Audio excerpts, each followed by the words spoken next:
Бәріне сәлем достар. Бүгінгі видеода мен барлық жаңадан 100% қосатын заттарды айтатын боламын. Укради брайнротта.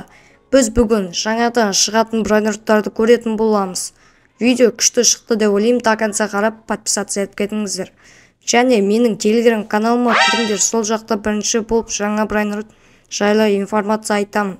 Телеграмға описаниедағы ссылка арқылы кіре аласыздар. Ал біз видеоға оралайық. Бізде сенбі күні Хэллоуин ивенттің жалғасы шығаратын боламыз. Бұл Хэллоуин ивент 2025-тегі соңғы Хэллоуин ивенті болады. Достар, дұрыс естідіңіздер. Бұл соңғы ивент болатын болады. Енді Хэллоуин ивенті болмайтын болады 2026 жылға дейін. Қазір өздеріңіздің экранда көріп тұрған бізде бұл брайнроттар жаңалықтары. Бұл жақта үлкен Хэллоуин жаңалықтар деген, сағаттық қорқынышты оқиғалар деген. Бірақ мына астындағы сөздің не екенін табылмадым, басқаларын оқи берейін. Және бізде Spooky Lucky Block, міне фотода көрсетіліп тұр Spooky Lucky Block. Және бізде жаңадан 8 жаңа брайнрот шығады екен осы ивентте. Және Fuse машинамызға жаңа брайнрот қосылады. Ал сендердің ойлаңша бұл қалай? Қазір біз жаңадан шығатын брайнроттардың түрлерін көретін боламыз. Өздеріңіз білетіндей, бірінші бізде Spooky Lucky Block. Бұды білетін шығарсыздар, енді бұда тоқталып қалмай ары қарай бара берейік. Келесі бізде жаңа Хэллоуинский брайнрот Spooky Juggle. Осындай брайнрот, енді келесі брайнротты айта берейік. Келесі брайнрот бізде қорқыныштылау брайнрот. Бұл брайнрот бізге Есок Секула брайнротын еске салады.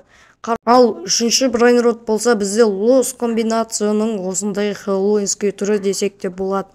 Міне қараңдарса қандай әдем шыққан, бұның Лагранде түрі бар, енді Лос комбинация түрін шығарды. Келесі брайнрот бізде нақты шығама білмеймін, бірақ келесі брайнрот бізде осындай Last Spooky Bros дейтін. Енді бұл нақты дей алмаймын. Ал осымен бізде жаңадан шығатын брайнроттар бітті, ал қалғаны телеграм каналдан көрсеңдер болады. Ал бізде Хэллоуин ивентте бәр серверлерге 12 удачадан, әр игроктарға Admin Lucky Block, Taco Lucky Block, Los Lucky Block'тан және жаңадан шыққан Spooky Lucky Block'тан бер шығатын болады. Ал ивенттің басталу уақытысы 25-26 қазан сенбі күні сағат 00-де болатын болады. Ал қатысатындарың болса комментарияға жазып кетіңдер. Бізде видео қысқа және әрі нақты болып шықты. Ең бастысы сіздерге пайдалы болса болды. Мен сендердің комментарияларыңды көріп өте қуанышты боламын. Және осы видео пайдалы болса өздерің лайктарымен менің арнама тіркелуді ұмытпаңдар. Келесі видеода кездескенше.